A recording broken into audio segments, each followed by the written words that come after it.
Apa sih keuntungan yang kalian bakal dapetin kalau kalian menggunakan jasa pemasaran dari agent properti?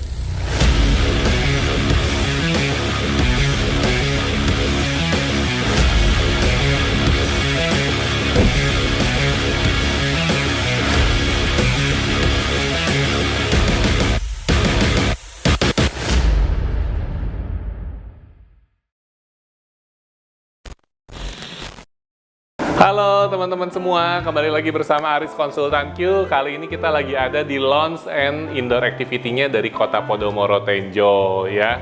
Nah, tapi hari ini sih kita bukan mau bahas tentang launch-nya seperti apa ataupun indoor activity-nya seperti apa. Pada kesempatan ini Aris bermaksud untuk men-sharingkan apa sih keuntungannya buat teman-teman semua jika menggunakan jasa pemasaran dari agent properti ya. Nah, kita bahas yang pertama ya. Namanya agent properti, pastinya dia itu membantu memasarkan properti teman-teman semua, baik itu ruko ataupun kafling ataupun rumah dan lain sebagainya ya. Nah, pastinya namanya agent properti ya harus bisa membantu memasarkan. Nah, apa yang dilakukan? Minimalnya biasanya agent properti itu nempelin spanduknya. Tapi kalau teman-teman pikir, bikin spanduk doang mah gue juga bisa. Betul, memang kalau bikin spanduk aja paling nggak seberapa ya. Nah, tapi yang berikutnya adalah biasanya agent properti itu sudah punya database list customer-nya ya. Jadi ketika ada nanti properti yang hot, nah biasanya agent properti itu langsung sebarkan ke list data customer-nya yang memang hot juga. Jadi biasanya dengan seperti ini lebih bisa untuk mempercepat kemungkinan terjualnya properti teman-teman semua. Nah, spesial dari Konsultan Q buat teman-teman yang menitipkan propertinya kepada Konsultan Q secara eksklusif, kita buatkan videonya gratis tanpa biaya apapun, sepeser pun juga gratis ya. Kita buatkan videonya juga mengenai ulasan propertinya seperti apa dan detail-detailnya seperti apa, kita buatkan videonya gratis dan kita sebarkan di media sosial kita, semua medsos kita semuanya juga gratis. Kemudian kita juga akan iklankan di kurang lebih 50 website yang ada, website marketplace properti yang ada di dunia online semua. Tujuannya adalah buat kita ngeblas ya, semakin besar kita sebar informasinya, mudah-mudahan harapan kita penjualannya akan semakin cepat. Itu yang pertama. Nah, kemudian poin kedua adalah ini yang cukup jadi sangat membantu dan meringankan beban teman-teman semua, yaitu agent properti selalu siap sedia untuk mengantar calon konsumennya, calon pembelinya kapanpun buat survei lokasi. Jadi teman-teman bisa tinggal tidur, duduk manis aja di rumah, nggak usah repot-repot, harus nganterin calon pembeli lah, harus lihat inilah, lihat itulah. Karena pembeli itu kan namanya lihat belum tentu jadi ya, teman-teman semua sepakat ya. Nah, itulah tugasnya agent properti. Jadi kita memang bolak-balik ya buat mencari sebuah kesepakatan. Nah, itu poin keduanya. Jadi di sini mungkin yang membedakan, kalau bikin spanduk aja saya rasa semua juga pasti bisa. Tapi kalau misalnya harus nganter nih, ada konsumen janjiannya tiba-tiba ngedadak, teman-temannya lagi ada di luar kota ataupun di mana, kan akan sulit ya. Tapi dengan bantuan agent properti, nah itu semua bisa teratasi. Oke. Nah, untuk poin yang ketiga, di sini teman-teman juga nggak perlu repot-repot nerima telepon yang nggak jelas ya. Nerima telepon kadang orang cuma nanya-nanya, teman-teman lagi di luaran sana, lagi meeting, lagi apa, dapat telepon, telat ngangkat sedikit pun mungkin orangnya bisa tiba-tiba nelpon properti yang lain ya.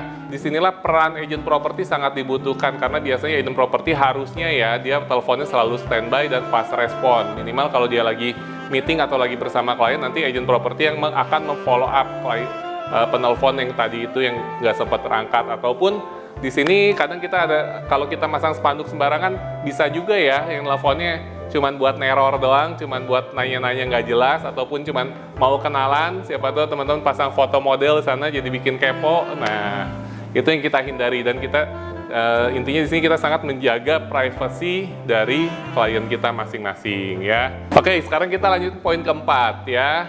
Nah, enaknya pakai agent properti ini, kita sama sekali tidak usah keluar biaya apapun di awal ya. Jadi buat teman-teman semua yang belum tahu nih, kalau pakai agent properti, nitipin propertinya itu sama sekali kita gratis, nggak ada biaya apapun.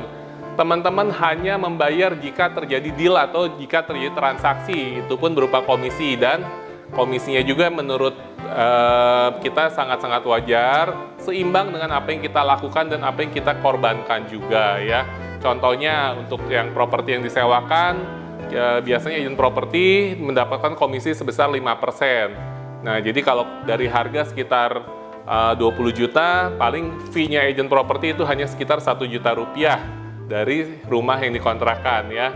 Kita sudah pasang spanduk, kita iklankan, kita begini begitu, kita antar buyer bolak-balik sampai ketemu yang deal, teman-teman cukup bayar ketika dealnya saja ya. Ataupun buat teman-teman yang menitipkan properti untuk dijual, biasanya komisinya kalau di bawah 1 miliar itu kita di 3%, itu juga masih sangat wajar. Jadi kalau dari 100 juta itu bayarnya hanya 3 juta saja jika terjadi transaksi. Nah, seperti itu teman-teman. Jadi sebenarnya di sini agent properti itu sangat membantu banget ya. Nah, kemudian poin kelima, apa sih keuntungannya lagi jika kita menggunakan jasa agent properti? Buat teman-teman yang masih awam di dunia properti, kadang kalau kita mau transaksi kan kita bingung nih harus nyiapin berkasnya seperti apa, bikin surat perjanjiannya seperti apa, mau pakai notaris, siapa notarisnya, dan bagaimana prosedurnya. Nah, di sini agent properti pun sangat berperan, karena agent properti biasanya sudah punya draft untuk perjanjian-perjanjiannya seperti apa, dan ketentuan-ketentuannya seperti apa, itu diaturin semua sama agent propertinya. Kemudian untuk notaris, dan jika ada konsumen yang membeli secara KPR pun, biasanya agent properti sudah mempunyai koneksi-koneksinya, jadi teman-teman nggak perlu repot lagi nih, harus ngubungin siapa. Nah, itu semua diaturin sama agent properti, sampailah nanti pada hari H, teman-teman tinggal tanda tangan aja kesepakatannya, menerima pembayaran dari pembelinya, sudah deh beres ya. Jangan lupa juga bayar fee untuk agent propertinya, oke?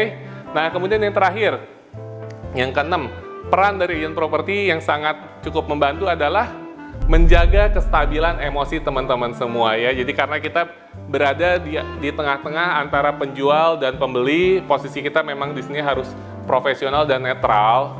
Otomatis kita harus menjaga emosi kedua belah pihak ya. Jadi terkadang ada pembeli yang terlalu menggebu-gebu, pengen langsung nawar harga sekian, ternyata dengan emosi yang terlalu menggebu-gebu itu pemiliknya merasa, wih, ini kayaknya orang nih udah minat banget nih, gue tahan, gue jual mahal gitu. Ataupun posisinya terbalik nih, ada pemilik rumah yang lagi butuh duit banget, nah ketemu pembeli nih, sama pembelinya malah digencet habis-habisan. Itu kan sayang juga ya. Nah, disitulah peran agent properti supaya menjaga emosi dari kedua belah pihak supaya sama-sama seimbang dan sama-sama win-win solution buat kita bersama. Nah, mungkin seperti itu pendapat dari Aris Konsultan Q. Buat teman-teman yang punya pendapat lain, boleh langsung aja tulis di kolom komentar ya, atau mau nambahin, boleh langsung tulis di kolom komentar. Nah, buat teman-teman juga yang mau tanya-tanya informasi lebih lengkapnya mengenai agent properti seperti apa, boleh langsung hubungi nomor WhatsApp-nya Aris Konsultan Q juga. Atau teman-teman yang mau nitipin propertinya di sekitar kota Podomoro Tenjo ini, ingat Aris Konsultan Q aja ya. Ingat kota Podomoro Tenjo, ingat Aris Konsultan Q. Oke teman-teman, mohon maaf apabila ada kesalahan. Sukses buat teman-teman semua, sampai ketemu di video berikutnya. Bye-bye.